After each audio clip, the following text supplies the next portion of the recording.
Mr. Perkins, you signaled you'd like the floor. It's yours. Thank you. Just a couple of responses come to mind with MP Khalid's intervention. First, just on a couple factual things. This committee's only had a couple of meetings on SDTC and the Green Slush Fund. Most of the meetings actually have been held in the industry committee, and most of the witnesses that have been held there. So just to be clear, because I know some of the stuff can get confusing about which committee has dealt with what.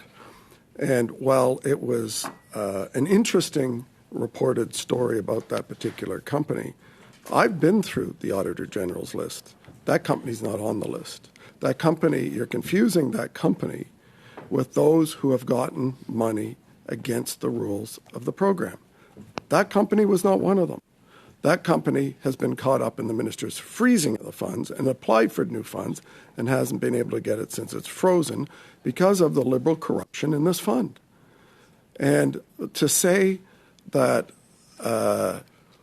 somehow every government department is responsible for this, I'll remind Liberal members that when we pass estimates for departments are responsible for the money. And this money is given by Parliament to the industry department, not to any other department.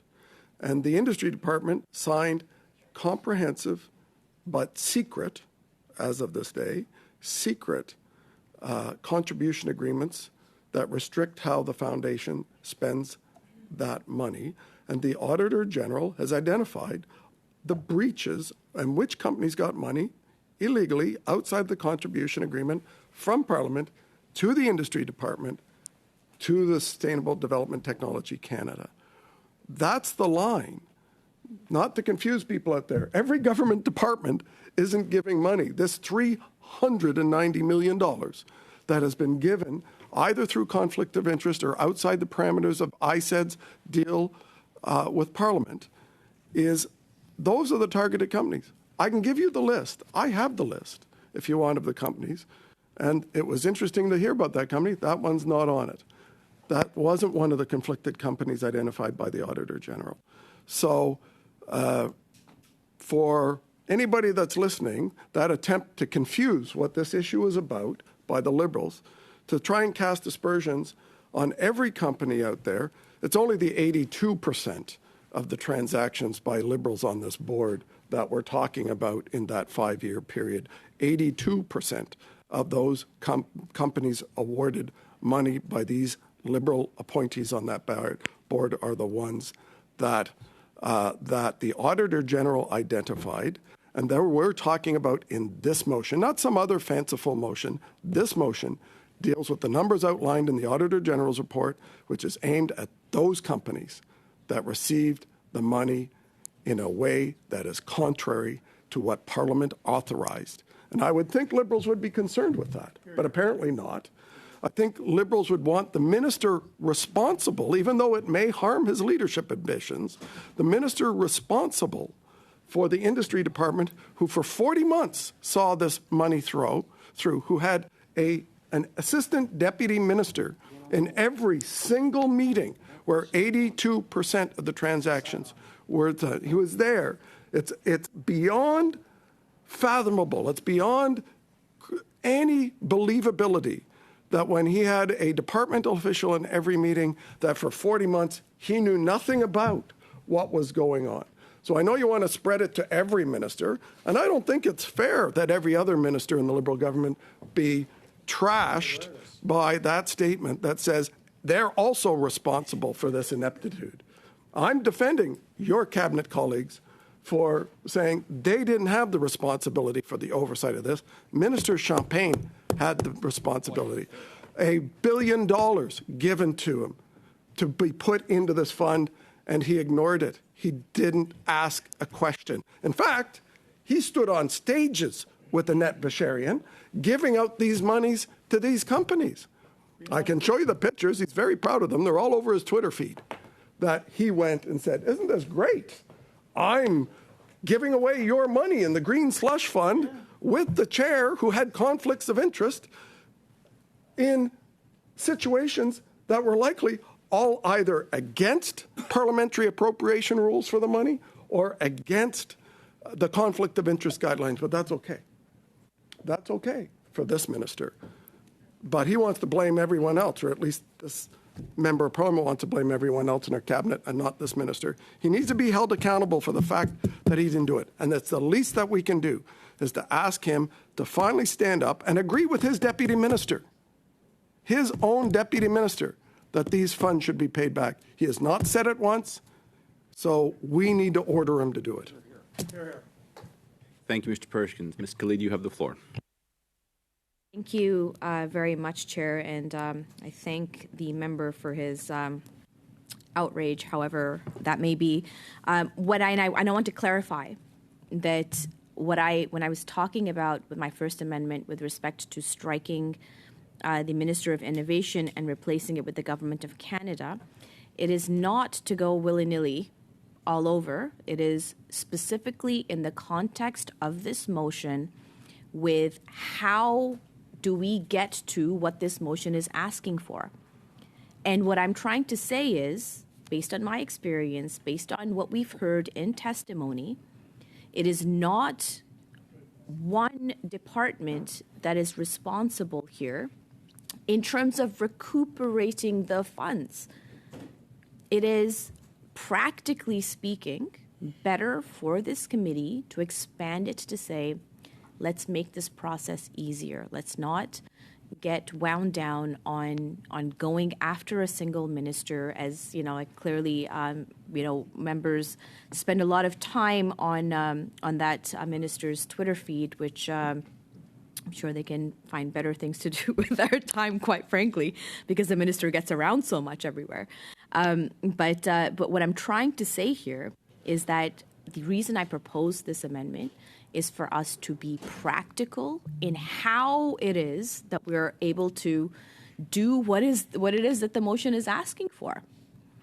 And secondly, when I listed a company, I'm talking about the general disdain for how Parliament is currently conducting itself with businesses.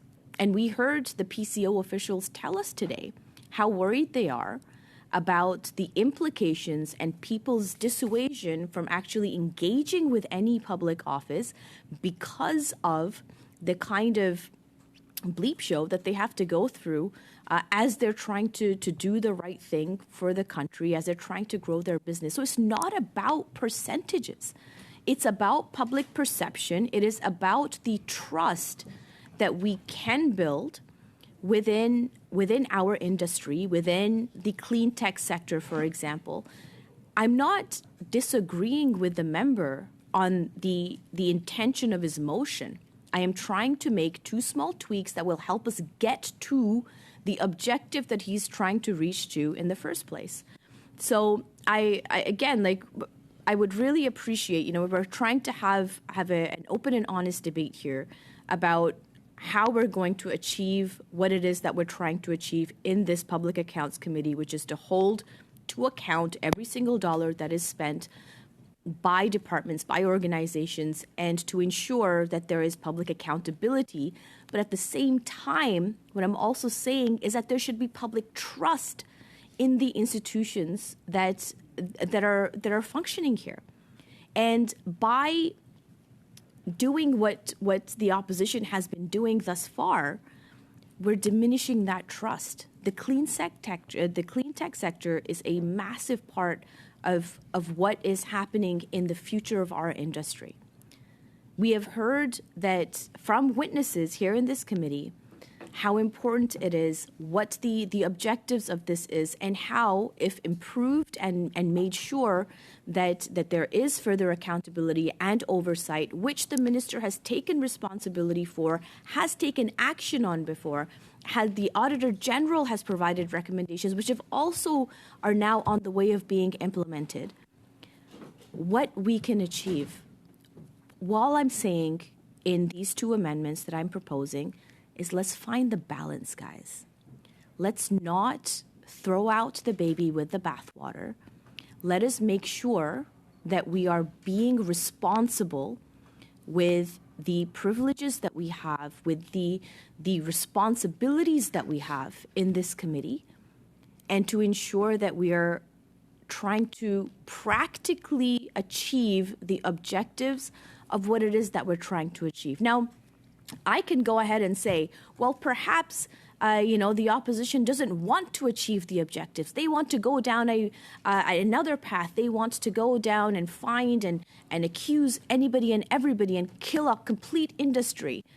But I'm not going to do that, because I believe in my heart of hearts that members in this committee genuinely care about the clean tech sector.